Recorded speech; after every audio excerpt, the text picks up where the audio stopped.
दोस्तों आज की 3 बड़ी खबरें जिस पर हम चाहेंगे कि डिटेल्स के साथ बात हो और ये वो खबरें हैं जो काफ़ी महत्वपूर्ण और इम्पोर्टेंट है। देखिए 22 अप्रैल को जो चुनाव हुआ था उसमें एक हारा हुआ सरपंच, एक प्रत्याशी जो कि अब जाकर उसे जीत मिली है और वो भी ईवीएम के ज़रिए। अब ये सारा खेल क्या है इस चीज़ को हम थोड़ा सा समझने की कोशिश करते हैं।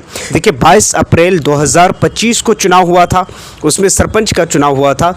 उस बूथ पर, उस पोलिंग पर इस तरह से कुलदीप कुमार की जीत बताई जाती है, लेकिन जो दूसरा जो मोहित कुमार नाम करके जो प्रत्याशी था वो जाकर के सुप्रीम कोर्ट के अंदर में ये सारा मामला दायर कर देता है।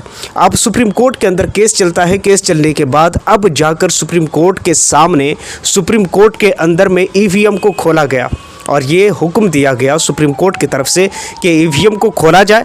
ईवीएम को खोलने के बाद वहाँ पर तमाम लोग थे, रजिस्ट्रार थे, सबके सब लोग थे, वहाँ पर ईवीएम को खोला गया और ईवीएम को खोलने के बाद पूरी उसकी वीडियोग्राफी की गई और फिर दोबारा गिनती की गई। अब जब गिनती की जाती है तो वो आदमी जो हार चुका था अब जाकर वो जीत गया। इस चीज़ को लेकर के तेजस्वी यादव और कई बड़े दिग्गज नेताओं ने खुद बीजेपी को घेरा है। अब इस चीज़ पर और ज़्यादा सवाल उठाए गए कि भाई जब एक बूथ पर ये मामला हो सकता है तो भारत के अंदर में बहुत सारे बूथ, बहुत सारे पोलिंग स्टेशन ऐसे हैं जहां पर इस ईवीएम के ज़रिए चुनाव की गई। अब जब ईवीएम के ज़रिए इतना बड़ा घोटाला हो सकता है तो बताइए कि बीजेपी को कैसे नहीं कटघरे में खड़ा किया जा सकता है। इस चीज़ को लेकर पूरा मामला बिगड़ा हुआ है और कहीं ना कहीं बीजेपी पर एक तगड़ा निशाना साधा जा रहा है इस चीज़ को लेकर। देखिए ऑलरेडी पहले से ही राहुल गांधी ने जिस चीज़ के खुलासे किए और कई ऐसे खुलासे किए जिस पर इलेक्शन कमीशन ऑफ इंडिया पूरी तरह से राहुल गांधी के जद में है। अभी इन तमाम चीज़ों से अभी निकले नहीं हैं, लेकिन दूसरा ये मामला हो जाना फिर तो कहीं ना कहीं विपक्ष को अच्छा खासा इस बात की तरफ इशारा करता है और संकेत देता है कि विपक्ष पूरी तरह से अब सरकार को घेर रही है और सरकार को घेर करके उसके पास मौका है सवाल पूछने का और वो ये कर भी रहे हैं। मेन स्ट्रीम मीडिया पर अगर ये ब्रेकिंग न्यूज़ बने या ना बने, लेकिन सोशल मीडिया पर अभी से ब्रेकिंग न्यूज़ बना दिया गया है, ख़ासकर ऐसे मौके पर जबकि राहुल गांधी ने एक बहुत बड़ा भांडाफोड़ कर दिया है इलेक्शन कमीशन ऑफ इंडिया का। दूसरी बड़ी खबर ये है कि कश्मीर किश्तवाड़ के अंदर में एक बहुत बड़ा घटना हुआ है, ख़ासकर ऐसे मौके पर जब आपने उत्तरकाशी में देखा था कि किस तरह से बादल फटने की वजह से दर्जनों लोगों की मौत होती है।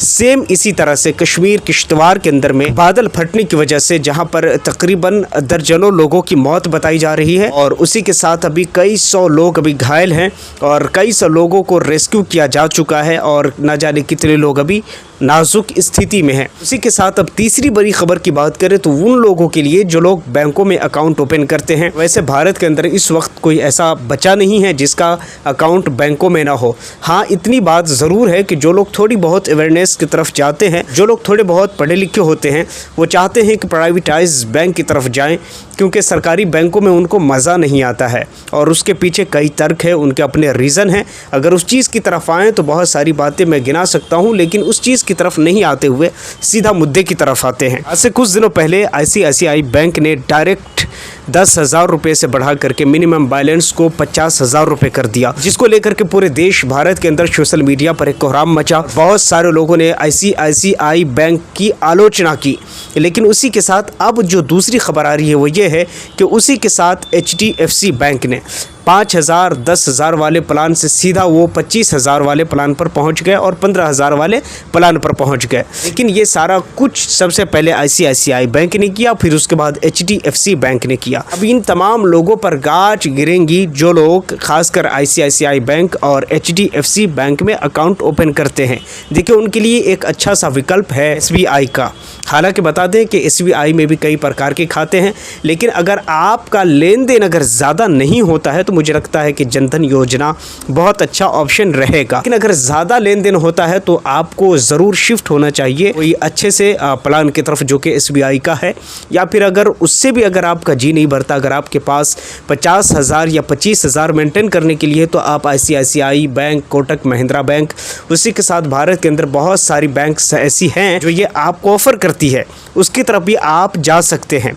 अब देखिए अभी जो चौंकाने वाली खबर है वो ये है कि ICICI ICICI बैंक सीधा 50,000 से अभी 15,000 पर आकर अटक गई है। आज की ये बड़ी खबरें हैं। इन तमाम खबरों पर आपकी क्या राय है, आपकी क्या प्रतिक्रिया है, आप नीचे कमेंट सेक्शन में ज़रूर बताइएगा। और हाँ, पहली दफ़ा अगर आए हैं, चैनल को देख रहे हैं, मुझे देख रहे हैं, तो चैनल को ज़रूर सब्सक्राइब कर लीजिए, बेल आइकन को प्रेस कर लीजिए। बहुत सारी खबरें ऐसी है जो आप तक पहुंचती है, लेकिन मेरा खासकर मोटिवेशन ये है कि हम आप तक कोई भी खबर को डिटेल्स के साथ पहुंचाएं, क्योंकि हेडलाइंस की ज़ुबान में बात करना तो बहुत आसान है, लेकिन किसी भी खबर को डिटेल्स के साथ बताना ये थोड़ा सा टफ होता है। और मेरी कोशिश ये होती है कि हम आपको कोई भी खबर डिटेल्स के साथ बताने की कोशिश करते हैं और बताते हैं। दोस्तों, इस खबर में आपके लिए इतना ही। किसी और खबरों के साथ जब तक आप अपना बेहद ख्याल रखिए।